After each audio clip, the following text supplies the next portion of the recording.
Bonjour à tous, j'espère que vous allez bien. Dans cette vidéo, on va parler de la palette de rénovation dans Archicad. Donc, j'ai récemment fait une vidéo dans laquelle j'ai mentionné ça que j'ai travaillé dans un projet de rénovation. En gros, je vais essayer de vous expliquer le fonctionnement de la palette de rénovation.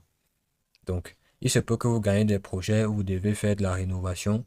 Sachez que vous pouvez le faire sur Archicad grâce à la palette de rénovation que voici.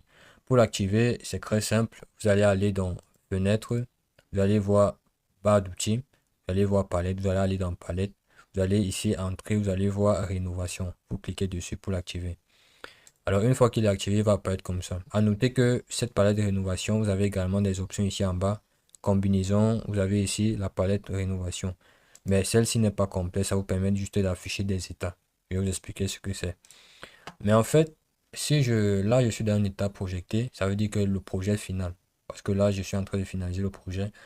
Euh, si je me place là, par exemple, et je décide d'afficher le plan existant, c'est-à-dire que tous les éléments de base du projet, je vais cliquer dessus.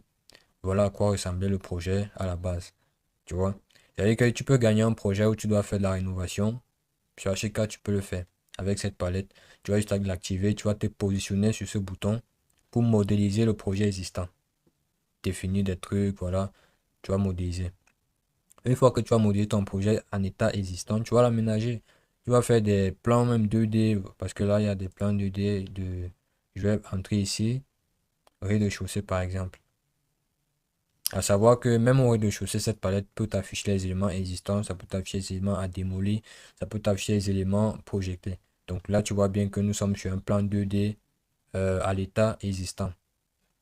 Maintenant, si je décide plutôt d'aller à l'état rénovation, là, il y a ce qu'on appelle les filtres. Parce que par défaut, je peux bien modéliser un élément et il est défini qu'il est soit en existant, soit démoli, soit en projeté. Mais sauf qu'il y a des filtres de sélection, filtres de rénovation qui te permettent de conditionner l'affichage. Ça veut dire que si je suis par défaut, comme pour l'instant je suis dans le calcul, dans le filtre plan existant, peu importe ce que je fais, je ne peux pas cliquer sur le plan projeté ici. C'est-à-dire que c'est conditionné par ce filtre. Si plutôt je déroule ça, je me mets plutôt à l'état projeté, je ne vais plus pouvoir démolir des éléments puisque là je suis déjà par défaut dans le filtre de sélection état projeté. Tu vois? Donc ces filtres de sélection conditionnent l'affichage de ces éléments ainsi que ce qui va se présenter sur ton plan. Alors maintenant, ce qu'on va faire, c'est quoi? Je vais essayer d'aller en 3D. Et ce que je vais vous montrer en 3D, c'est également s'afficher en 2D. Donc je vais venir ici, 3D, je vais faire clic droit, afficher tout en 3D. Voilà. Donc voilà le projet en 3D. Vous voyez que là, je suis dans le calque projeté. Maintenant, il se peut donc que quand vous modélisez, à un moment donné, vous voulez afficher des éléments qui vont être démolis. C'est-à-dire que je vais me placer là, je vais plutôt mettre le calque de plan de changement. Tac. Là, le plan de changement m'affiche les éléments qui seront nouveaux. Là, moi, j'ai paramétré les éléments qui seront nouveaux en vert et les éléments qui seront démolis en rouge. Mais vous allez remarquer que si jamais vous démarrez une rénovation sur H4, ce n'est pas le paramétrage qui sera configuré. Par défaut, les éléments ne sont même pas transparents. Ils sont rouges pour les éléments qui seront construits et jaunes pour les éléments qui seront à démolir. Et du coup, vous pouvez donc les paramétrer grâce à cette option il y a une option juste ici en bas qui te permet de changer tout ça.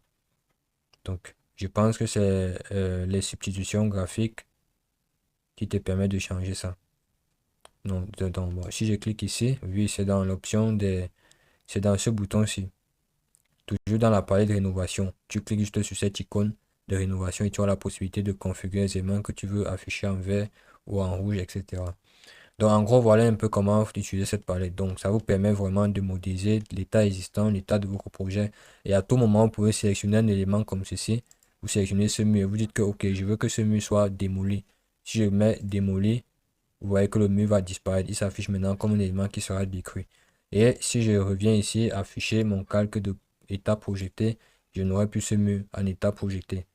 Tu vois? Donc si je veux réannuler cet élément, je vais plutôt mettre état existant. Je me remets sur ce mur et je vais pouvoir le redéfinir comme étant un élément projeté en cliquant sur ce bouton-ci. Parce que quand je clique, on me dit qu'il est à démolir. Je mets sur ce bouton, il est en état projecté. Ça veut dire que en état existant, il n'existe même plus. Tu vois un peu. Et du coup, en état projeté, il existe, il va apparaître. Sauf que c'est pas ça qui était de base. Donc, je vais resélectionner mon mur, je vais le mettre en état existant. Donc, il va exister au début, il ne sera pas démoli et à la fin, on va toujours pouvoir le voir. Donc, c'est un peu ça. Donc, du coup, voilà un peu comment utiliser cette palette. C'est une palette vraiment très intéressante. À savoir qu'il y a plusieurs fils que vous pouvez utiliser ici et que sur ce bouton, vous aurez la possibilité d'utiliser des paramètres d'affichage graphique, etc. Donc, en fonction de l'état sur lequel vous pouvez, bien sûr, comme ici, je suis en état projecté. Donc, j'ai ici, si je viens changer ça et que je me mets en état démolition, bon, bien, démolition, vous allez voir que l'état démolition m'affiche uniquement les éléments à démolir. Donc, les éléments qui seront démolis, il y a cette partie de toiture qui sera démolie pour mettre un mur rideau. Il y a ces poteaux qui seront démolis. On a des surfaces intérieures qui seront démolies. Voilà. Donc, c'est un peu ça. À savoir que si je me mets dans un filtre d'état démolition, si je reclique sur sur ce bouton-ci, j'aurai un autre type d'affichage qui me permet de voir des éléments qui seront démolis avec des croix. Du coup, si je reviens par exemple au rez-de-chaussée, vous allez voir que le plan de démolition, ici en RDC, s'affiche avec des éléments qui seront avec des croix. Donc, tous ces éléments et des croix sont aisément démolis. Donc, de façon professionnelle, vous pourrez rénover un projet sur Archicad tout en restant vraiment professionnel. J'espère que cette vidéo vous aura appris des choses et que ça vous aurait plu. N'hésitez pas de vous abonner, à laisser des pouces bleus. On se dit à la prochaine pour une nouvelle vidéo. Ciao.